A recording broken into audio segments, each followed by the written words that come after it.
and welcome to day 3 of IPAW.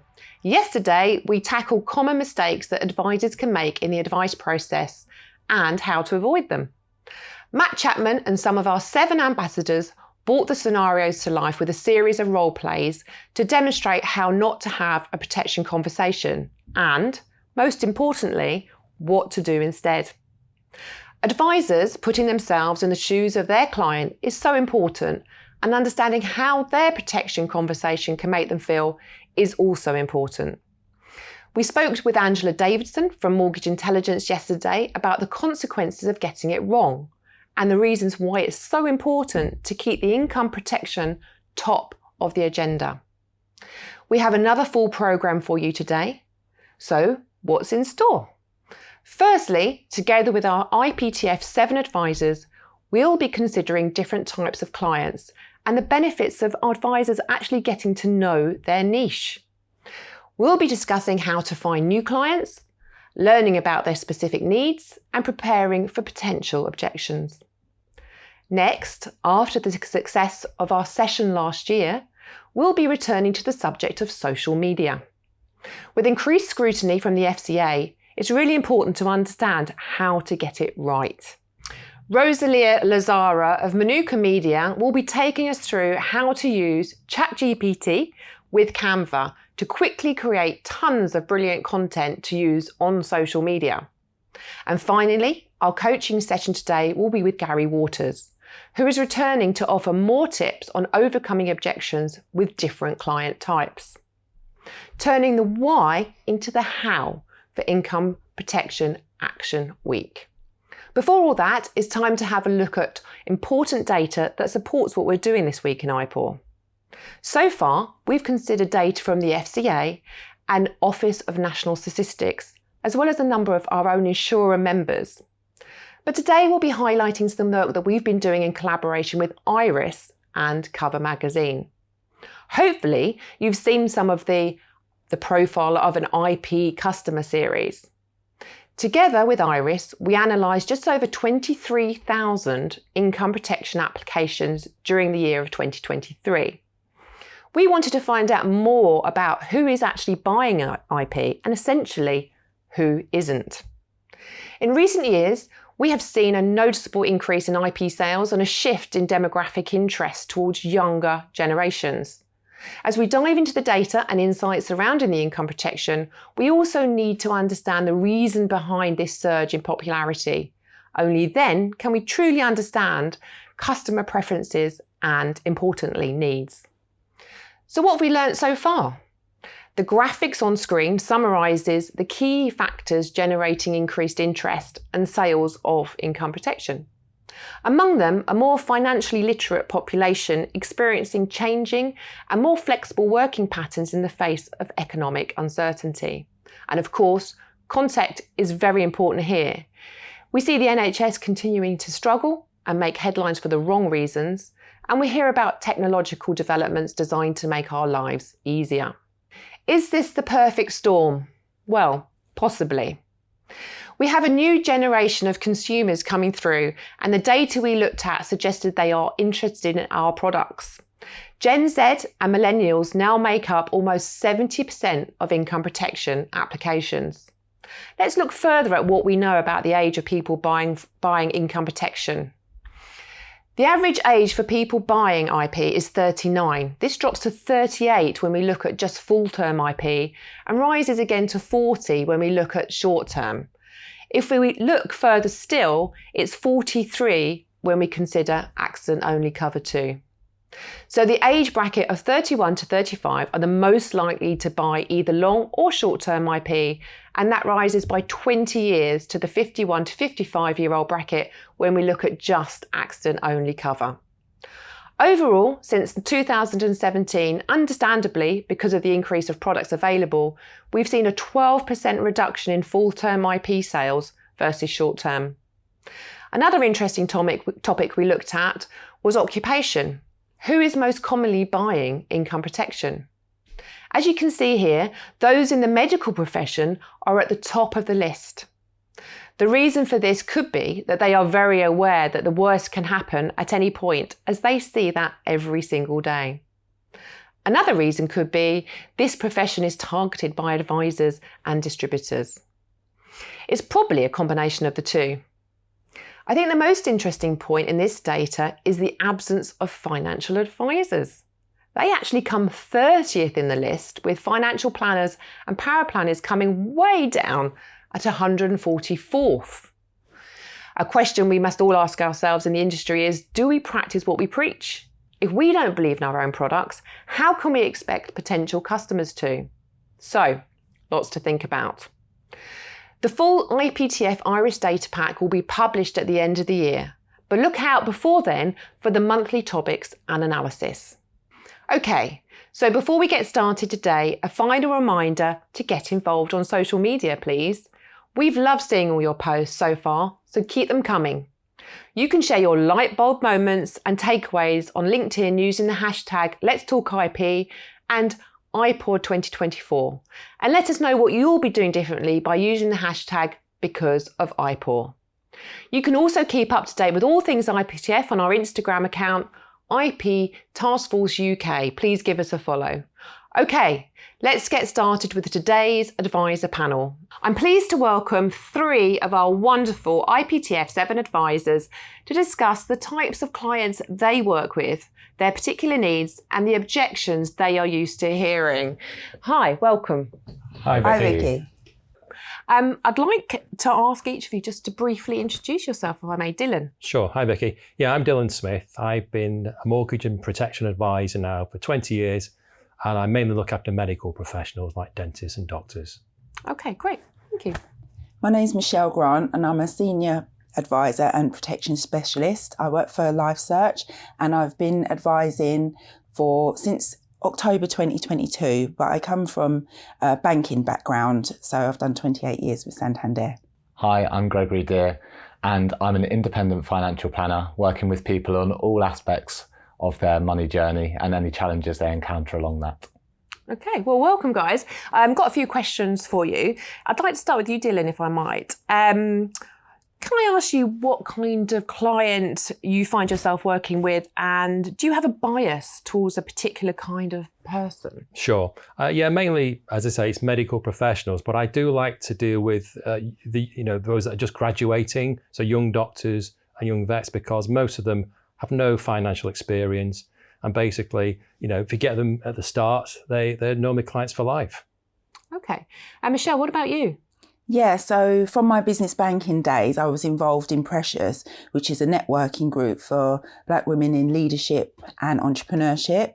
And building from there, I've become involved with the Black Girl Finance Festival, which was sponsored by Scottish Widows last year. So I hosted that. So it's a community group for unapologetic, ambitious, money-minded women to come together and learn more about finance and how to achieve their goals.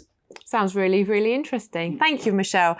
And last but not least, Gregory, what type of clients do you find yourself targeting? Yeah, I suppose in my last job, I worked with lots of people at the tail end of their life, and people had already gathered a lot of wealth. And I found that I actually enjoyed a lot more working with people on that wealth building journey. So a lot of my clients are city professionals in their 30s and 40s. And I find that not only do I have more in common with them, but also they need help. And the earlier they get help, over the long term, that's going to make a huge impact for them. So yeah, mainly people in their 30s and 40s working in London. Okay, great. I'd like to ask, what would you consider the advantages are of identifying specific types of clients to work with and target? Dylan? I find that all my processes like marketing, nurturing clients, I can streamline them all really easily now because all the processes are basically the same for those clients. And Michelle, do you find something similar? Yeah, so the area of finances and health is very sensitive and tough topic. So by building up trust and relationships, that works for me. So being part of a community and being a resource where I can enrich my community through quality advice really works for me. Okay. And what about you, Gregory? Yeah, I think a lot of people in their 30s and 40s are coming across similar challenges. Maybe they're starting a family, or maybe they're changing jobs or career moves. So dealing with people who are in their 30s and 40s just really helps me get more knowledge about their position and be that have that depth of knowledge to help lots of people who are facing similar challenges. Okay. And Dylan, you mentioned the medical profession. Can you share the specific needs of that particular client segment? Yeah, most of my clients are very time poor. They're junior doctors working long hours within the NHS, so I don't have a lot of time.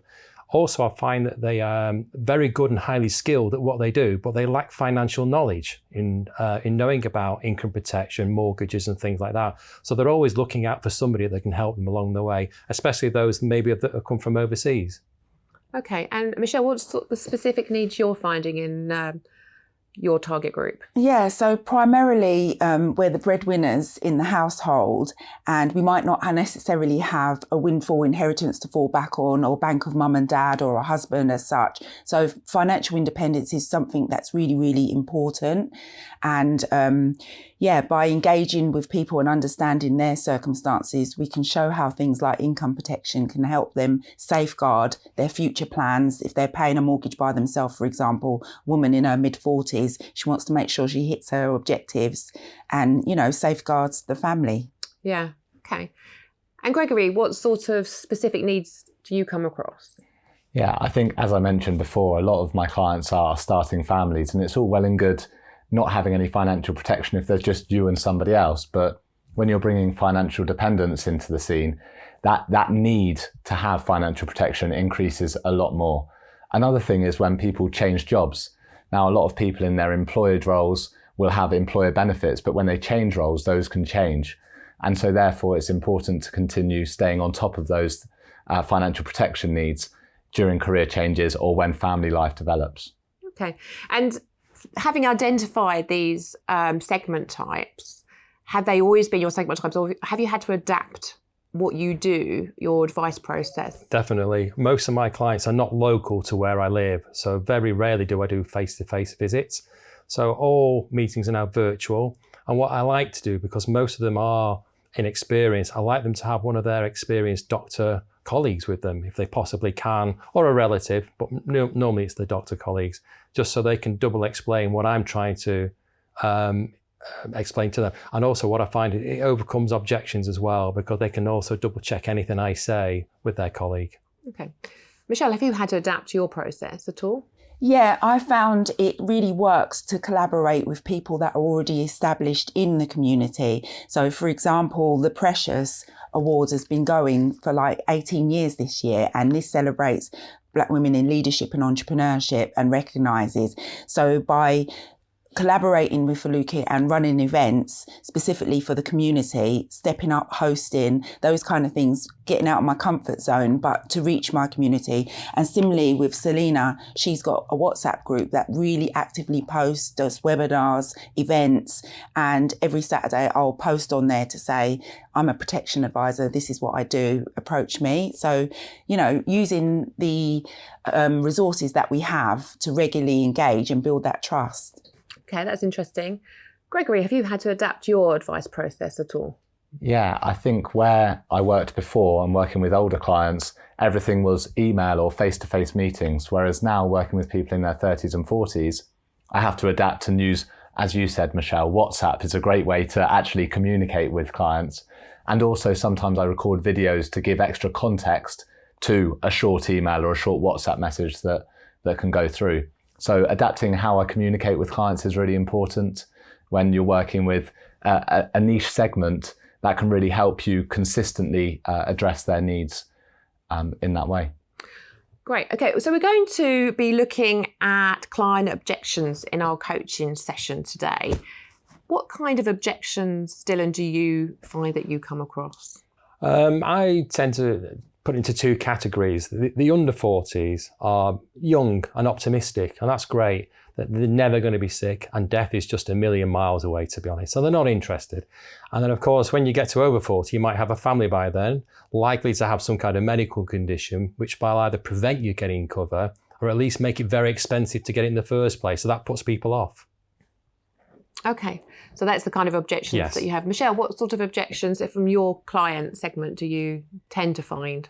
It's just for them to understand that the financial toolkit can be built with things like income protection to help achieve your goals. So if you're looking to pay a mortgage or leave generational wealth for your family in way of a business, you need something to safeguard it. So having lack of resources and lack of wealth is not a reason to not have affordable protection products. So it's just trying to make people understand that it is within your realms to protect your income so you can achieve your goals going forward. Okay. And what about you, Gregory? I think the objections that I face are usually around two things. Number one would probably be budget. With childcare expenses the way they are, adding another expenditure to the monthly budget can be sometimes challenging. And the other one is a lot of my clients have very good employed benefits. I've seen some of my clients have 15 times death in service. So often they can just come back to you and say, well, I'm sorted through work. So it's that education piece and trying to unpick that a little bit to help people realise that they also need personal financial protection policies, just in case those policies weren't actually there when they needed them. Okay, thank you. And there's lots of advisors listening today. Do you have any top tips or snippets that you can share if they wanted to start creating their own client bank? Dylan? Yeah, the first thing I would say is, as I have done, and we've all done in fact, is niche your client bank, okay? Go for a specific occupation or group which you fit in with or you think you can help on. And by doing that, all your systems and processes just follow that same, because we cannot be a jack of all trades to everybody.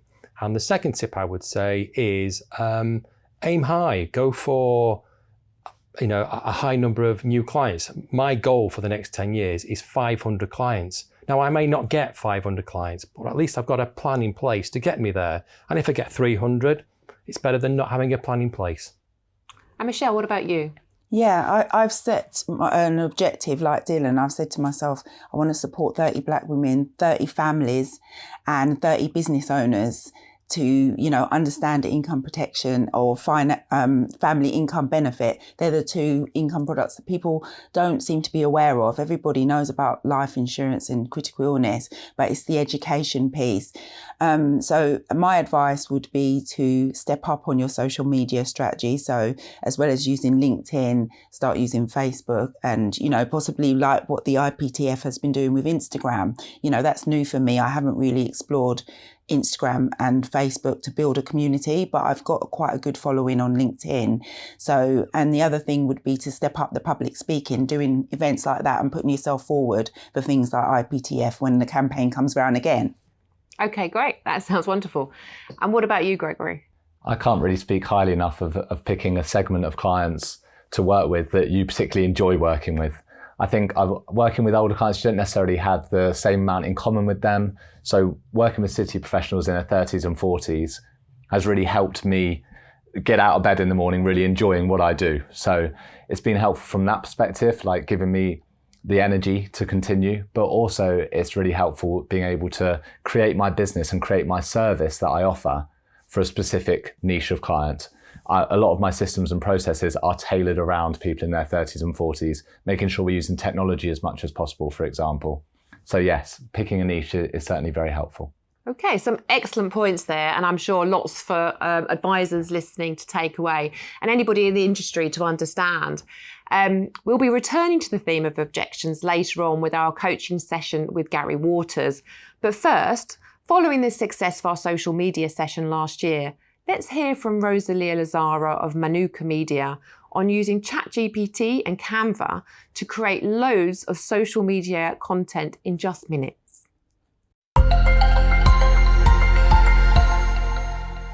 I'm Rosalina Lazarra, the founder and CEO of Manuka Media. I'm a #1 best-selling author on Amazon. I'm also a podcast host of the Money Honey podcast. I'm a champion for women in finance, property and construction. And I'm also a school enterprise advisor, helping the next generation learn about property finance. In this video, I'm going to be sharing with you how you can create 100 pieces of content in just 10 minutes using Canva and Chat GPT. So make sure that you have access to Chat GPT, the free version is fine, and make sure that you also have Canva, ideally Canva Pro. So by the end of the video, if you follow the instructions step by step, you should have 100 pieces of content that you can use for your social media content. So let's dive straight in. Open up ChatGPT to start with. The free version is fine. Now, ChatGPT works with prompts, so you have to put the right prompts in to get the right answers out.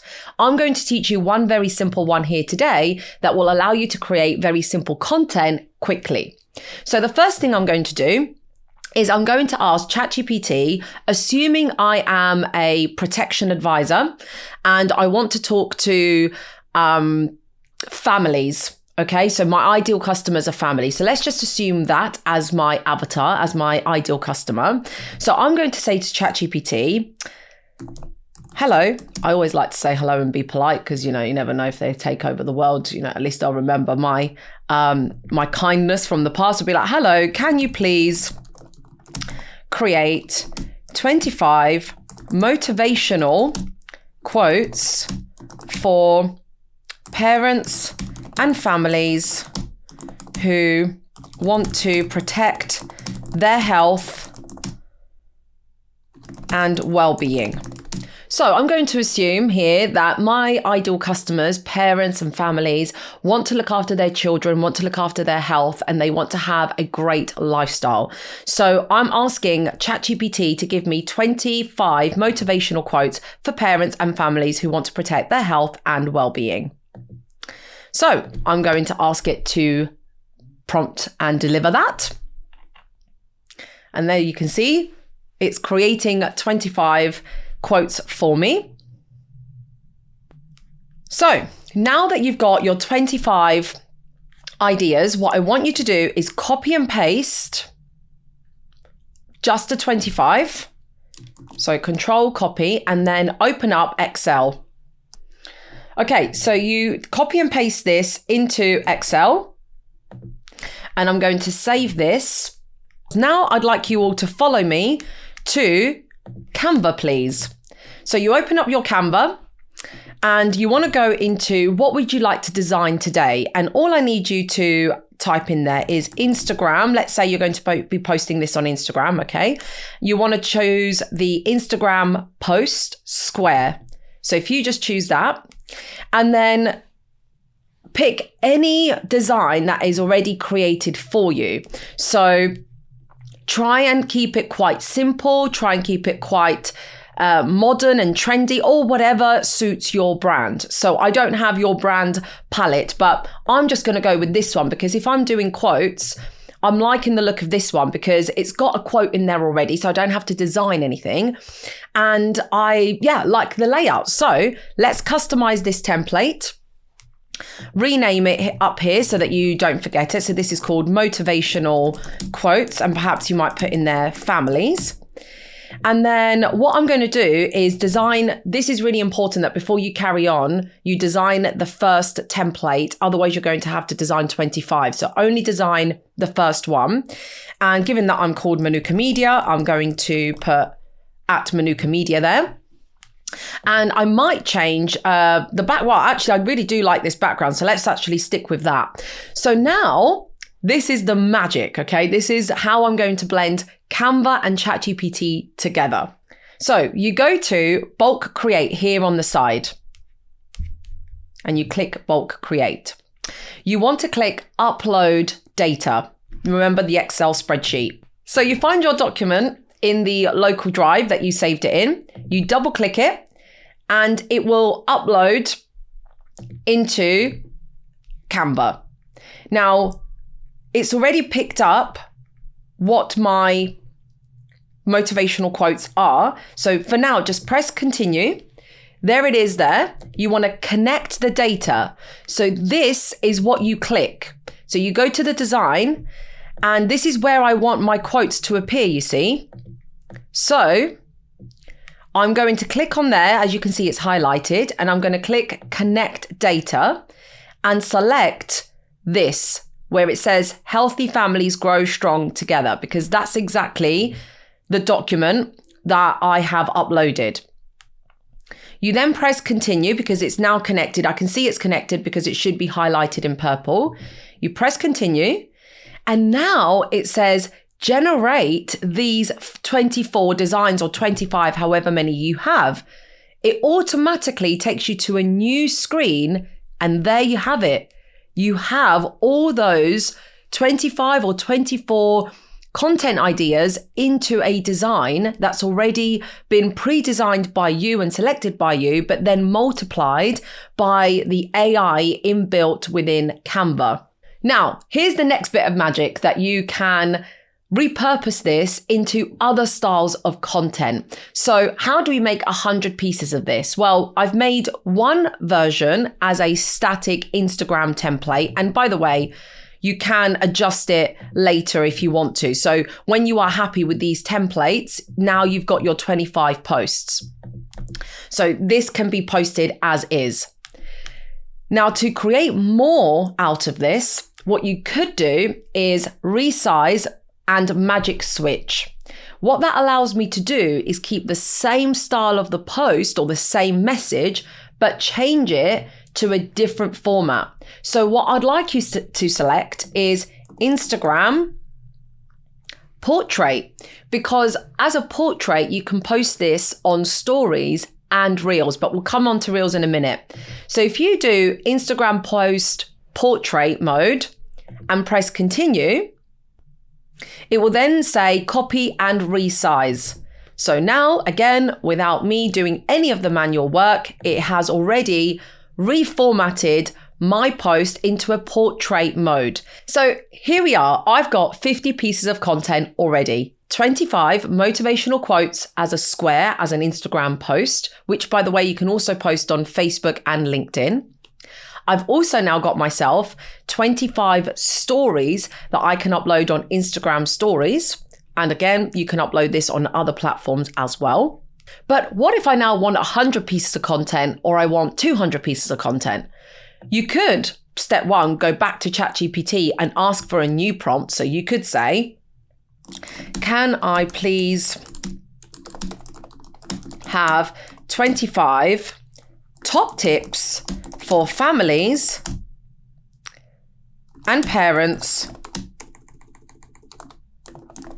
who want to have a healthy lifestyle and protect their income and health. So unlike the motivational quotes, this one is more about top tips. So you can make educational posts out of this as well.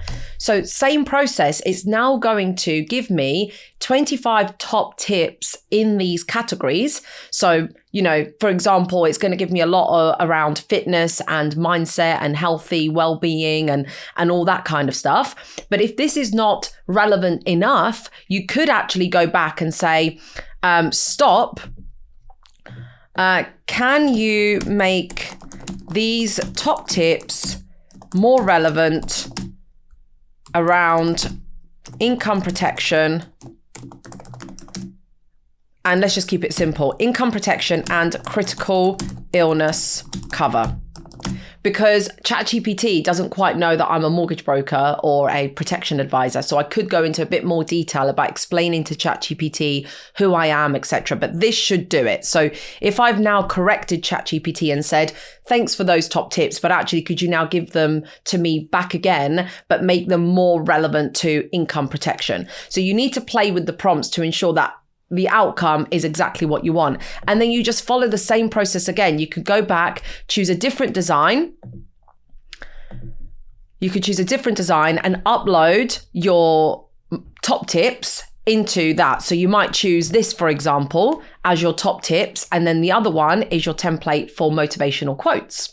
Now, I promised you that I would help you repurpose this static post, this post that you can post as a text and an image, into a video, into a reel. So now I'm going to show you how I do that. So go back to the original Canva homepage and again, select in there. So you're going to choose, if you type in reel, it says there Instagram reel. Perfect. Now a reel is just a video, okay?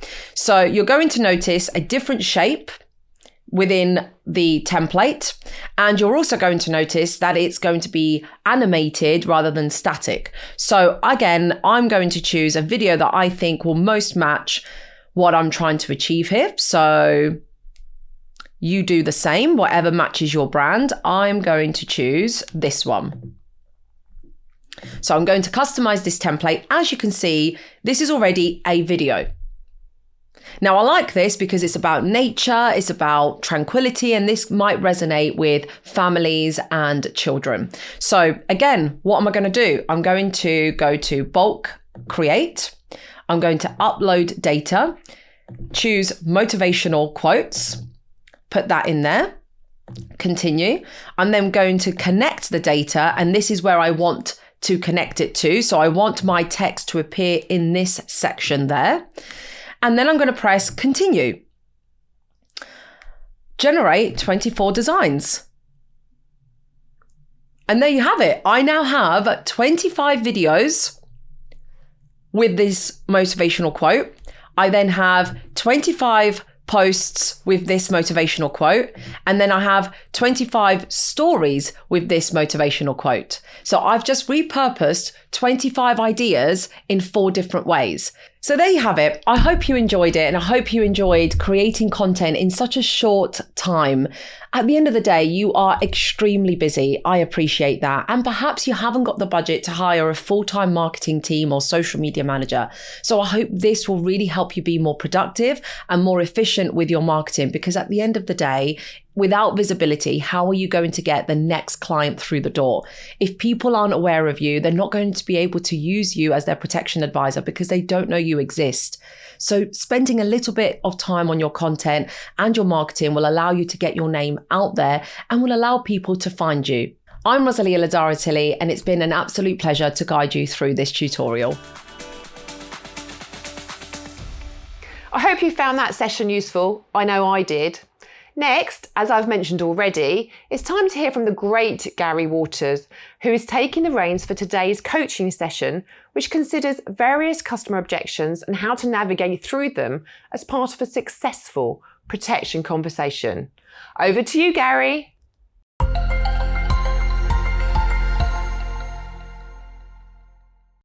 Thanks, Vicky. Okay, for this day's session from me, I'm going to cover off objection handling, the bane of all advisors' lives. Now, for me, I categorize these into 2 sections. There's the objections that happen early on, and I call them just excuses. It's where the customer's trying to get out of even discussing protection in the first place.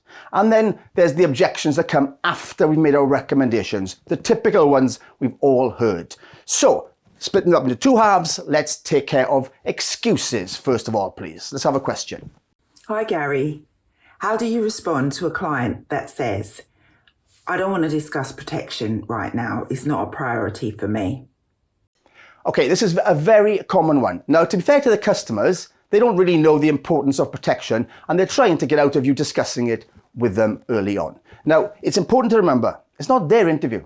It's your interview. You're driving the bus on this one. They're just passengers. So you need to take charge of it, take control and set your stall out early. Now, in this example, I'm going to pretend I'm a mortgage advisor.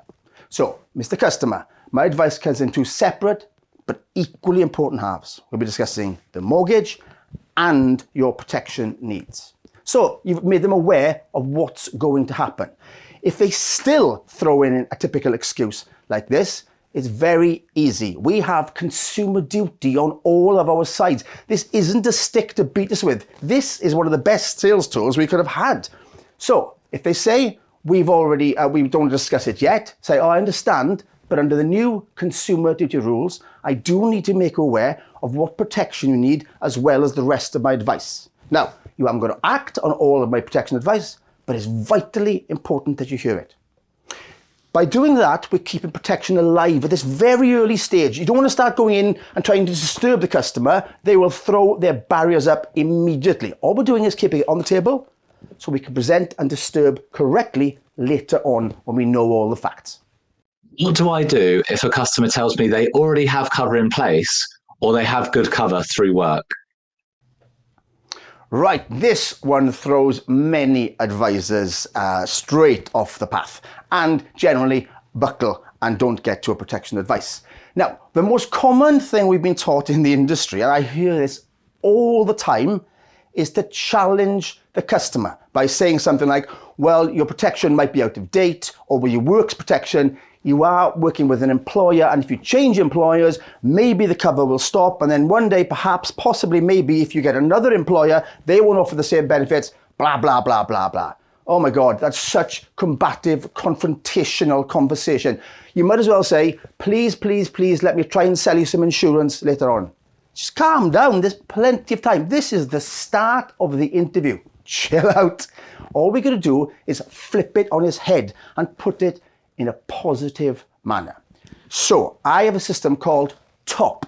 So T, you thank them or congratulate them on what they've just said. They won't be expecting that. O, obtain the details, get the information on. They're keen to tell you about it. Let's find out what it is. And then use it for P to position that the protection appointment is definitely happening. So, an example. We don't need to discuss anything with you. I've got awesome cover with work. That is fantastic news. Can you get me all the details? Because I'll have a good look at it. And if I can use that in the protection appointment, we could save you a load of money. I'm so glad you told me. Now then, their objection's been turned on its head. They'll be happy to bring in the information because they think you're going to use it or they know you're going to pay attention to it. And guess what? You've just positioned the protection appointment without any pushback from the customer at all. Easy. I struggle to get customers to buy into their protection needs on product transfers and remortgages. How do you overcome this? Right, this is a common problem again. All right, so product transfers and remortgages. This is a problem with the psychology of both the customer and in most cases, the advisor as well. With a PT, when I'm listening to calls about PTs, they typically take between 9 and 14 minutes. It's here's a rate. Do you want this rate? Do you want 2 or 5 years? Bang, there you go. See you in a couple of years' time. So that is the advisor and the customer who have never done a PT with a protection review. We have consumer duty rules again now. A PT isn't a quick paper exercise. It's a regulated, advised process, just the same as a remortgage and just the same as a new mortgage application. If you don't go through the protection properly and something happens to that customer, guess what? You touched the ball last. It's coming back on you. So you have a duty of care to the customer and to yourself and your career to do this properly. Once again, manage expectations from the start. Tell them straight away, under the new rules, my advice comes in 2 separate but equally important halves. You set the stall out that you will be discussing protection with them. Now, either they didn't do this with you last time or they didn't do it with the last advisor. So you might get pushback. But once again, you can just say it quite sympathetically. Actually, I have to go through this with you. My name goes on this application just the same as yours. And I need to know that I can look you in the eye and know that I've given you the best advice possible. So we do need to do it in this 2-half process. They won't push back. They will listen to what you say. You're the expert and they've paid for your advice. All right, so if there's no more questions around the first half, the excuses part of the process, let's move on to the objection handling, i.e. making sure we can overcome objections after we've given our advice. So let's go back for the next question. If a customer has good sick pay already, such as doctors, how do we get them to see the need? Okay, so firstly, good sick pay. When we think of good sick pay, I've heard advisors saying, yeah, no, I couldn't sell IP because they already got good sick pay. People with 6 months full and 6 months half haven't got good sick pay. It's just a little bit less crap than everybody else's. It's not good. If they got a 6-month mortgage or 6 months to retirement, it's really good. But let's be honest, who of our customers have got 6 months to go before retirement? So they've all got a shortfall. So the customer thinks it's good, and if we think it's good, that business is going down the toilet because the energy between the two of you is weak and lackluster, and you won't get business out of it. So remember, if someone's got 35 years to go to retirement or for the end of their mortgage, that's 420 months they've got to pay the mortgage, pay the bills, pay the pension, pay everything. 420 months. And they've only got enough sick pay for 6. That's 414 months that they couldn't pay their mortgage and bills.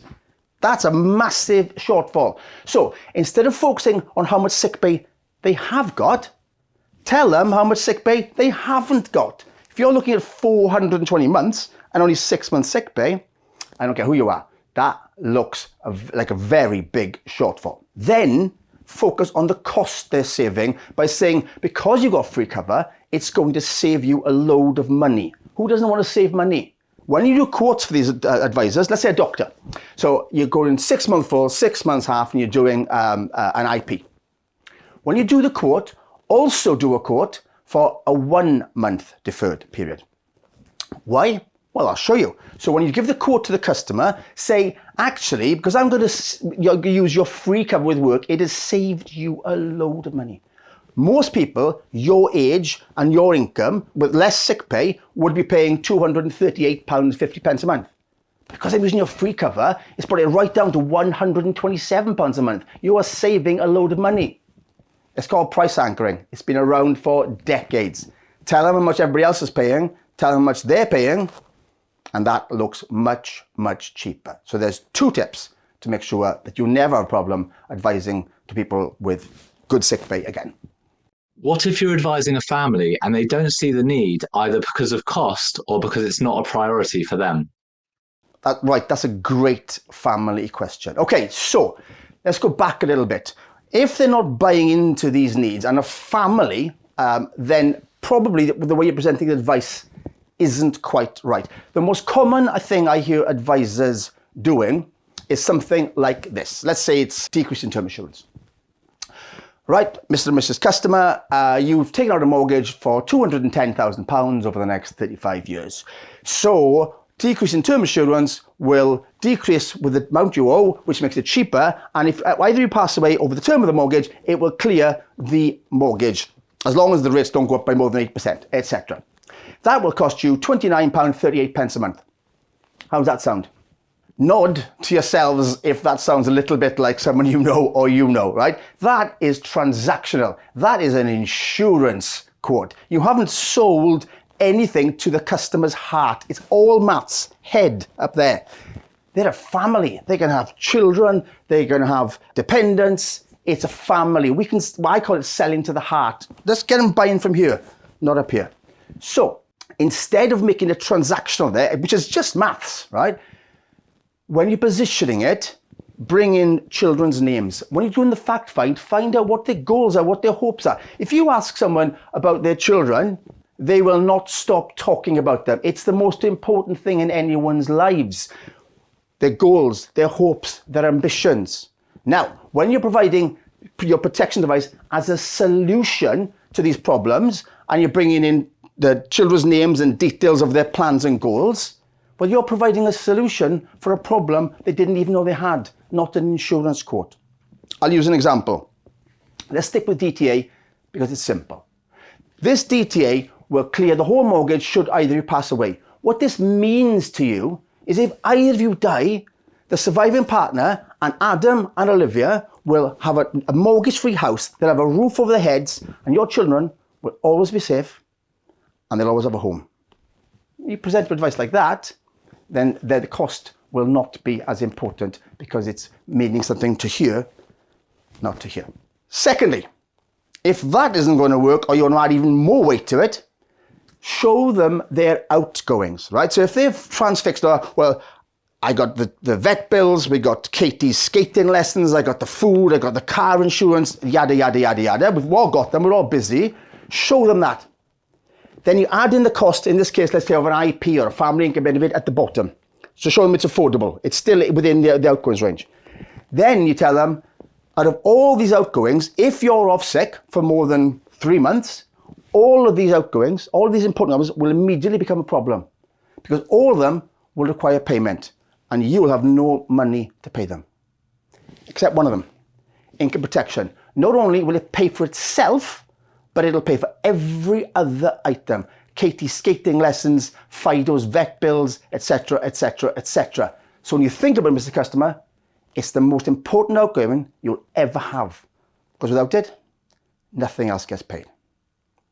You show them that will get an IP or a FIB or a life or anything. So just Take your time. Stop quoting insurance. Provide solutions. How do you respond to a client that says, we're fine, we don't need it right now, particularly when it comes to income protection and critical illness? When you're with a customer, when they say, can we ever think about it? Or it sounds think, but can we leave it for now? You can normally gauge if the customer's actually trying to get out of doing it by being polite and using a soft no to get out of their awkward situation, or if they actually genuinely do want to think about it. So you've got to use your own sort of professional intuition on those situations. However, if they say, can we ever think about it? Can we let you know? And you let them leave, once they get out back into the outside world, the power of the words in your advice has got such a rapidly diminishing meaning in their lives. So I really want to try and avoid doing that. When customers say, no, we don't need it, we'll be fine. First of all, change how you present your advice. Like in the example I just gave, you need to sell to the heart, not the head. And that'll stop that happening. But this is Narnia, that's still going to happen. So if they say either of those things, they are going to leave your care. You've given them the debt, or you've given them the financial advice on the investment advice, and you haven't protected it. And if they go, we all know, they are not going to come back, or it's very unlikely. So in this particular case, I use what I call the betting shop close. It's probably the most direct technique I coach.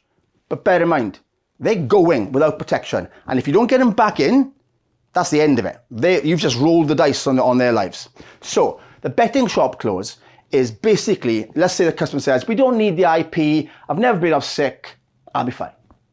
Right, are you absolutely sure you want to make that decision? Because not having income protection is like walking into a betting shop every single day and gambling your financial security and that of your families every single day that you will never be off sick for the next 35 to 40 years.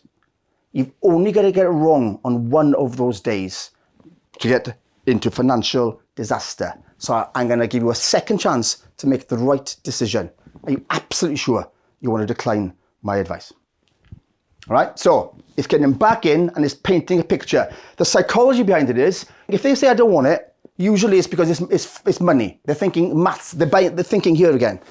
But by painting the picture that they're gambling their home every single day, which they are, because you don't know when they're going to be off sick, suddenly it's gambling something that their family live in rather than thinking of a number. So it's highly effective. You've got to get comfortable with saying it, but you will protect more customers and lose a lot less business. What if they say, can we have a think about it? Okay, so there's two types of can we ever think about it. There's the one that means genuinely, can we ever think about it? And there's the other one, which means we don't want it, but we're embarrassed to say it. Can we ever think about it? We'll get back to you, yeah? I promise. Oh, they're not coming back. All right, cool. So once again, we need them in the arena because once they go, we are going to lose that business. So there's a nice friendly way of having a second chance at it. So if they've just said, sounds good, can we ever think about it? All you need to do is this. Of course, perfect. Now, in order to think about something, you generally need more information. And as I'm your main source of information, please ask away. I'm happy to answer any questions that you like. And it gives you a second chance to get them to get to the bottom of why they're saying, can we ever think about it? They might just tell you it could be just an excuse, but at least you'll find out. And if it's a genuine reason, you can address it there and then without losing them to the big wide world outside. What if they say, my dad will help me if anything ever goes wrong? Let's look at this one.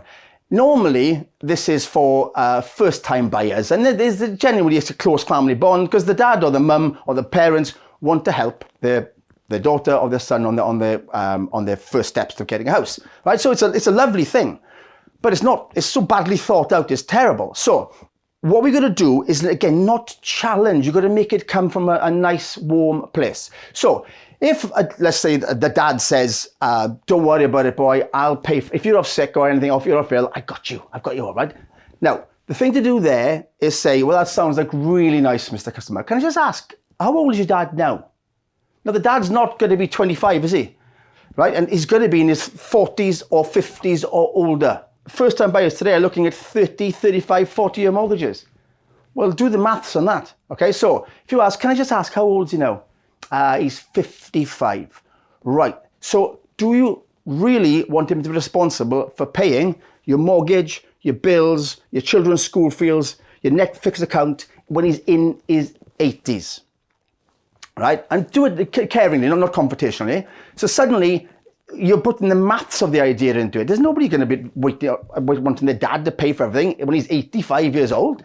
So quite often, the child will just go, no, actually, no, I'll just pay for it. I've done this for years, and I've never had them go, no, we're happy with that. They'll normally say, no, good point, I'll just pay for it. But you can then carry on going, listen, if your dad or your mum really want to help, without risking their entire retirement and financial security, then they can just pay the premiums. That way, at least they're genuinely helping you without risking all of their financial future. And that's a nice, warm way of doing that. It works almost every time. Now, if it's still insistent that, no, he's fine. Oh, I work for my dad's another one. I work for my dad, he'll just pay me. Say, great, can you do me a favor? Can you get your dad to send me an email stating that if you're off sick or ill or injured, he will pay all the mortgage and all the bills indefinitely. So I can just keep that on my file to show that I've got an answer to my recommendation of income protection. It is highly unlikely that the parent will send an email in confirming that they'll pay 2,850 quid for the next 40 years. That's another one where the family can have a chat and the dad can go, I can't do that. I'll pay the premiums, or you can pay it yourself. So there's two ways of trying to overcome that one. Or they say, it really, really sounds good after you presented the advice, but it's too expensive. I just need to leave it. All right, so if they say it's too expensive. Now, first of all, I mention this quite often, but when you're giving protection advice, usually there's going to be 3 or 4 needs, 2 or 3 needs minimum, right? So there'll be life insurance needs, income protection needs, perhaps a fib, whatever's going to be, critical illness. There's enough products. When you present your protection advice, never present all of it in one go and give a total premium. 2 reasons. One is overwhelming information. If you read through a KFD, 3 of them in a row, I'm sure you have, but it's just so complicated, and that's for us. Imagine a customer, and then you're giving them a total price, 280 quid. How does that sound? Is that something you want to do? How are they going to agree to all that? What they'll do is get decision paralysis. They'll say, come here, think about it. Sounds good. Can you email us everything? We all know what that means. They're gone, right? So, first of all, to limit people like saying I can't afford it, go through your recommendations one at a time in your order of priority. Don't ask the customer what their priority is. It shouldn't be relevant. A doctor doesn't ask you what your priorities are. He tells you what he's going to do. Same with a mechanic. We're the expert. So you recommend based on what they've told you and what their soft facts and hard facts result in. So, go through advice in your order of priority one at a time. Agree the need. Get them to agree to the price. Then once they've agreed, you go on to the next one. So they're buying things in bite-sized chunks. And by buying, I mean buying into. They get it. And then the total price will be less relevant. If, however, they still go, yeah, we need all those 3 things, or I need the 2 IPs, but it's too expensive, or whatever it's going to be, don't start throwing loads of alternative quotes out there.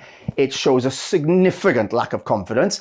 And once again, our old friend decision paralysis kicks in. So if you're going, well, with the IP, we could change the final period to 65, not 68. We could make it level, not English linked. We could go for it, but don't do that because you don't know what you're talking about. And the customer, like, I don't know what you're on about. So if it's too expensive, you go down the line. So if, an example would be you might want to change the deferred period from 1 month to 3 months. Give them that cost. And stop talking. They might just go, yeah, that's half. By the way, that's half the price, by the way, between 1 month to 3 months. That's half the cost. They might agree. If they don't agree, you might want to reduce the level of cover slightly. Ask again. Stop talking. They will say yes to it. You just keep, because the beauty of these products is we can keep tweaking and adjusting all the time. So if it's too expensive, deal with them each at a time. and then offer an alternative one at a time until the customer says yes. They will thank you for it. They don't want multiple choices. They want you to take control of it. That's why they're paying us money. They can go online and do this. They don't. They pay us money for us to give them advice. So let's give them advice. What if they say, I'll rely on my savings? Right, so if they say they're going to rely on their savings, one, if you're an investment advisor, well, they come to you to invest money for their futures. So you can remind them what they said their savings was for. Because it seems counterintuitive to go, I'm saving for a retirement home in Spain, and then saying, if I'm off sick, I'll spend all of that money. So that's quite an easy one to overcome there. If it's a mortgage advisor, and they say, we'll rely on our savings. Now, there's two things here. You don't want to be too combative, okay? But let's be honest, how many people have got enough savings that it will replace their income for the next 30 years? They probably wouldn't need a mortgage if they could do that. So let's use maths on this one. Say, look, how much savings you got? £44,000. All right, well, you earn £38,000 a year. So how long do you think this is going to last? Okay, so that'll end that one. If we say, look, just bear in mind, Mr. Customer, your 25-year mortgage actually means you have to pay the mortgage and the bills and the kids' schooling and everything else for 300 months in a row. And you've only got enough savings to cover 9 months, right? It's dramatic, but 300 to 9 doesn't look good, okay? So it's easy and it's not combative. It's coming from a place of concern. The second way of using it, if someone says, actually, we'll use our savings. Now, let's say they've got £20,000 savings. Well, that's not going to last long. But rather than being combative about it, you can say, fantastic, I'm so glad you can use your savings. How much of that savings do you want to use? How many months could you survive using your savings? Now, they're not going to be beyond 6 months on that kind of savings. So let's say they say, oh, well, I'll be happy using 6 months. Awesome. That's going to make the deferred period 6 months, which is going to bring the cost right down. I'm so glad you said you could use your savings. Check out how much this price has come down by. Good job. Suddenly, the price has come down by 2/3 or more than half at least. And we've still got them protected, and we haven't been combative about them saying, I'm going to use my savings. Well, that just about brings us to the end of our session today. I hope there's been plenty of interesting points for you to ponder. From advisors considering the types of clients they work with, their needs and likely objections and how to add value, right through to thinking about social media activity. Please let us know what you thought of today using the hashtags on screen. We'd love to hear your feedback. We look forward to welcoming you again tomorrow when we'll be looking at business protection, the claims journey, and how to have the more complex conversations with a client. You won't want to miss out, so make sure you've registered and we will see you there. Thanks for joining us.